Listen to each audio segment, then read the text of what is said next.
Hi అండి, ఇది ఏ ఆకు చెప్పానండి. ఇది గునుగూర ఆకు. ముందుగా ఈ కర్రీ అనేది ఎలా ప్రిపేర్ చేసుకోవాలో చూపిస్తాను. ముందుగా ఆయిల్ అనేది పెట్టుకోవాలి. మనం వీటికి ఉల్లిపాయలు, ఎండుమిర్చి ఎక్కువ కోసుకోవాలండి.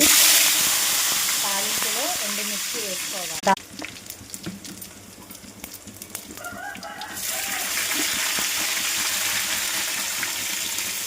అలాగే ముందుగా కట్ చేసి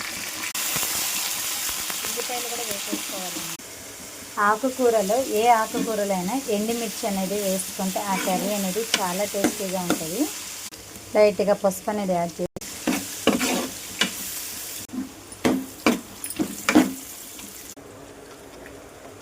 ఆకుకూర అనేది మనం తాలింపులో వేసేసుకుందాం.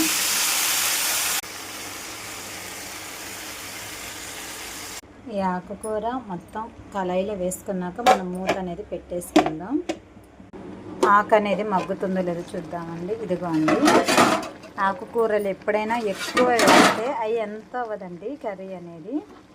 మనం కర్రీకి సరిపడా సాల్ట్ అనేది యాడ్ చేసుకుందాము. సాల్ట్ అనేది వేసుకుందామండి. ఉప్పు వేసుకుంటే ఇంకా ఎక్కువ నీరు అనేది వస్తుంది అన్నమాట ఆకుకూరల నుండి. కాసేపు మూత అనేది పెట్టుకుందాము. కర్రీ అనేది మూత తీసి చూడండి, మనం సాల్ట్ వేసాక వాటర్ అనేవి ఎలా వచ్చాయో.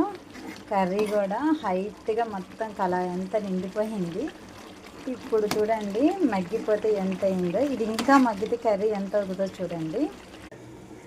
కూర అనేది ఎంతవరకు మగ్గిందో చూద్దామండి. ఇదిగోండి, మొత్తానికి నీరంతా దగ్గర పడిపోయింది. తగినంత కారం, లైట్గా కారం అనేది వేసుకున్నాం. కొంతమంది కారం వేసుకుంటారు, లేదంటే వేసుకోరు. నేనైతే లైట్గా కారం అనేది వేసుకున్నాను. కొంచెం చిటికెడు చింతపండు కూడా వేసుకోవాలండి. నేనైతే చిటికెడు చింతపండు కూడా వేసుకున్నాను.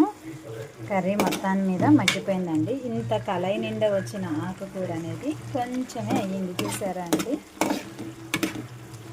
ఓకే ఫ్రెండ్స్, మీకు ఈ వీడియో నచ్చినట్టయితే లైక్ చేయండి, షేర్ చేయండి, సబ్స్క్రైబ్ చేయండి. ఇవాళ మా ఇంట్లో గునుగూర ఆకుకూర స్పెషల్ కర్రీ అన్నమాట.